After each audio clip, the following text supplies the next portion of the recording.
point location, is that going to be the center of whatever it is you're looking for, township, range, or section? Or Yeah, it's the center point of that. Of each of these. Yeah, of each section. So can you do just township and range? Or do you have to have section? No, township and range will be a huge block. Yeah. One township and range. Then you have 36 sections inside that. If you want to find out the latitude, longitude of one of these sections, then you have to have township, range, and section specified.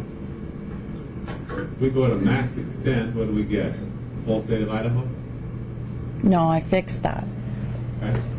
Because I was using the Esri base map, so it took it out to that. So it is the whole state of Idaho.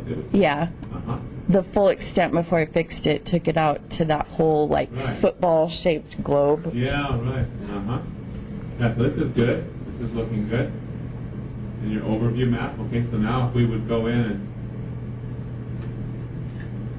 zoom in on this, get this to refresh, yeah, it does a nice job here. Used to be able to do that.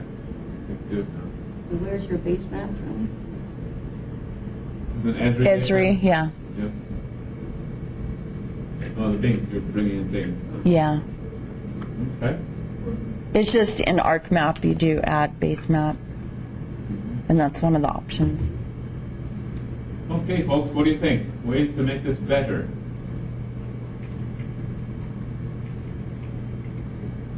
So I'm trying to understand how they're going to use this. They already have the township range and section that they want to look up, so they know Yeah. what to put in there. Yeah. Then when they want to comply with their database setup, they need a latitude, longitude for each home that they're insured. And of course, township range and section is not a latitude, longitude. For those people who are living in rural areas, that's sometimes all they have. So what they want to do is have an easy way to assign some sort of latitude, longitude to people in rural property.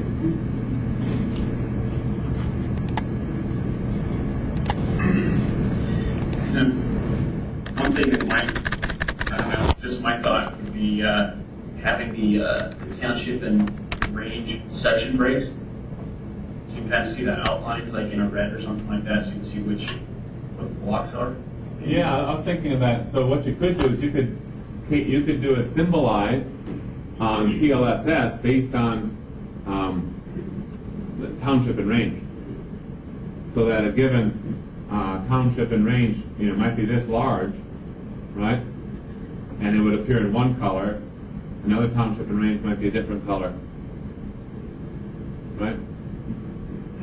So have, like, the township lines one color, the range lines one color? Well, you won't be able to do that because, you'll have 36 sections that make up one township and range, Right. right?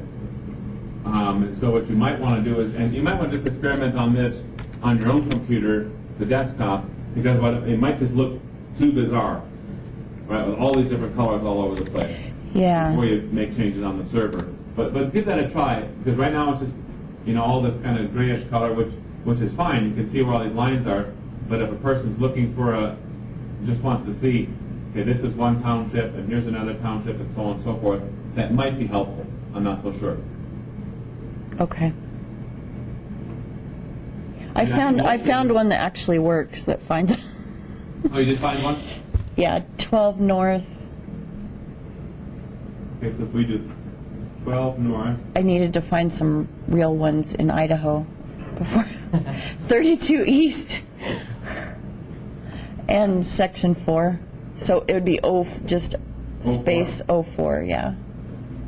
Okay, and we'll do a find on this one. And is there a way, I would like it when it finds that, like, to zoom to it. I don't know if that's possible. Right there, right click and say zoom to select Okay. feature. There, I found it way up there for Du Bois or whatever.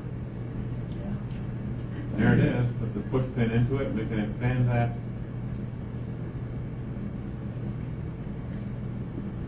But now what it's not doing for us is it's not returning the the lat long. That long for us. Yeah, that's what I couldn't figure out. Work on that.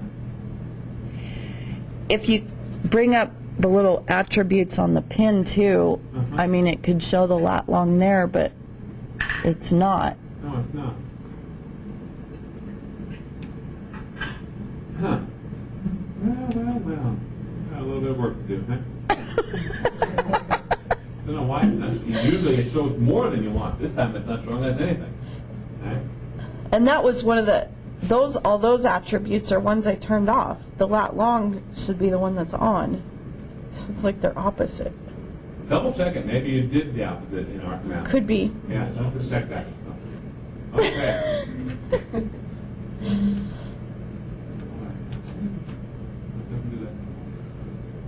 Okay, any other comments?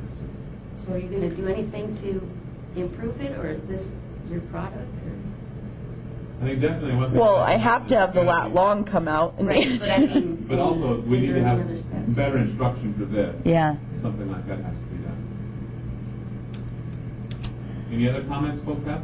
But it kind of has to be kept simple because it's going to be Yeah. insurance agents, not ARC users using it. So. Right. Okay, anything else? All righty, thank you. Let's go on to the next one. Tracy, is this yours? Yep. Okay, want to move the mic? Yeah. And let's go ahead. Sage grouse habitat. Give us a story with this one. Did you turn it off for me? No, it's all on. No, I'm kidding. I'm kidding. Okay, I've noticed that when GIS users, when the professionals make the sage grouse layer, you can't really tell what kind of variables they use behind it. Okay. So they have like key habitat, forget what the other ones are. That's the NAPE imagery that's taken a while to come up. And so you can't tell what's behind it, so I wanted to put a couple layers in there that people can turn on and off and try to figure out why they are or aren't seeing sage grouse in certain areas. Like maybe there was a burn last year and that's why they're not seeing sage grouse in a certain area. So that's this. Okay, what's this one now? What are we seeing here? What's this? That's the sage grouse habitat, and the red is the key habitat. Oh, right. And, Stay. whoa. It's just expanding. It'll clean Oh, up. okay.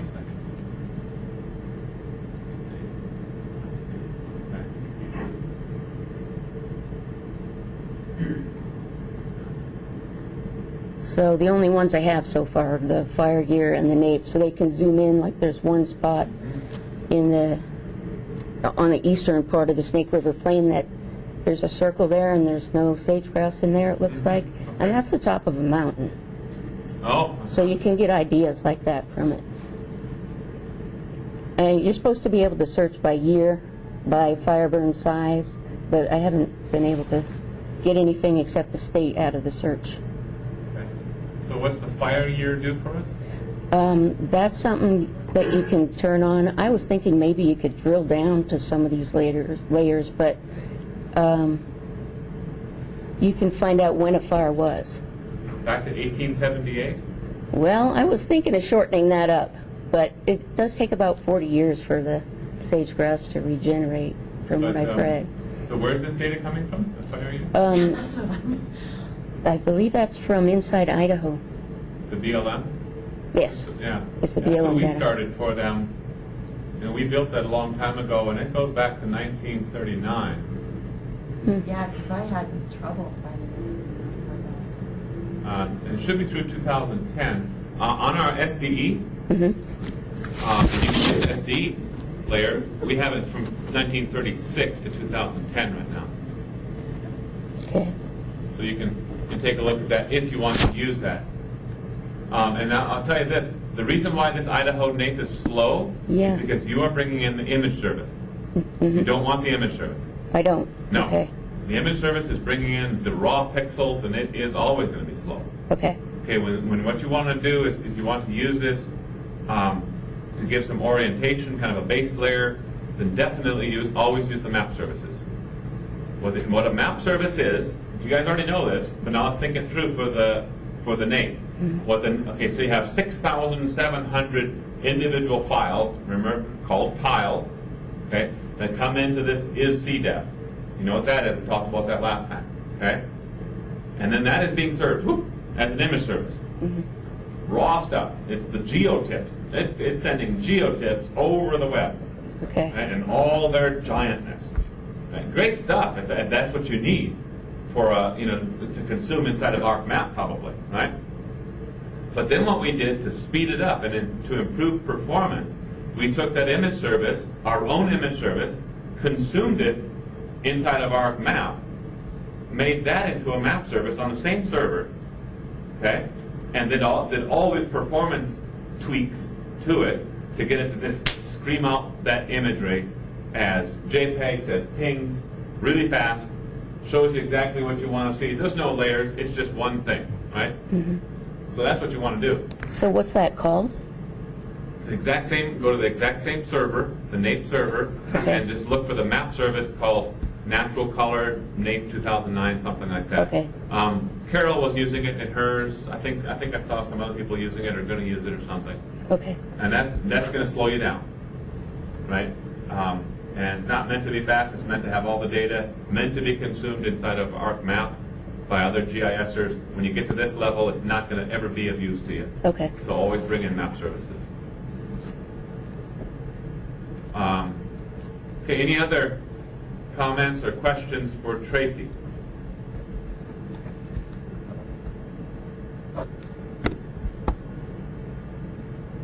Nothing? Does your overview work? No. Yeah.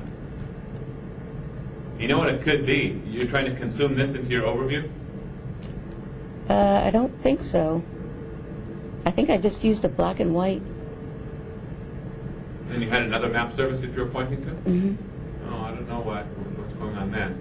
But I was thinking if you're consuming this inside of its own, which is the default, the reason why it's not showing is because this is just too big. Okay. It's taking too long for it to show it. Okay. Alrighty. Well, there's a couple things you can work on. Definitely performance issues make it faster. You know, the world of the web, people are absolutely impatient. Yes. Right? And if people have to wait more than a couple seconds, forget it. I'll go somewhere else and find the same thing faster. So that initial screen has got to scream out at people, get them real fast, and show them something. So I was thinking of adding a vegetation layer in there as well. You can, sure, whatever you think you need. Right. Do you need to show all the state, you think? Well, I wanted to at least give them an idea of where they were at first. Okay, overview can do that once Okay. you get that working. Okay. It might be able to, show the southern half of the state, and then you're, essentially zoomed in. Data is maybe a little more interesting, right? Yeah. Because they can, see the overlaps a little bit better and so on and so forth. Of course, it's still refreshing this big thing. Why is the overview not working or working in certain cases? I don't know why it's not working in this case. When you go through these things, you can by default just say, yes, I want an overview, and it'll actually use your own service as the overview. It'll keep it zoomed out to max extent and then show you the little red rectangle where you are. In this case, if you're doing that, the overview might fail because that NAEP is taking so long to load in. So what I always recommend is to make an absolutely simple ArcMap document with, in this case, just a polygon of the state of Idaho. Maybe that's it, right? Maybe color it a little bit, whatever you want. Make that, keep that as an ArcMap document, make that into a map service. Then when you go into customizing, that wizard that you walk through for the web interface, set that other map service as your overview, and it'll work just slick, real nice. I have an observation just now. Is that Okay. that open circle I was talking about? Okay? That's kind of, it's up near the top of the straight across area there, a little bit to the right. If you want It's got the blue. Got what? It's got the blue in it right now. So it shows that there was a recent fire, because the fires went from light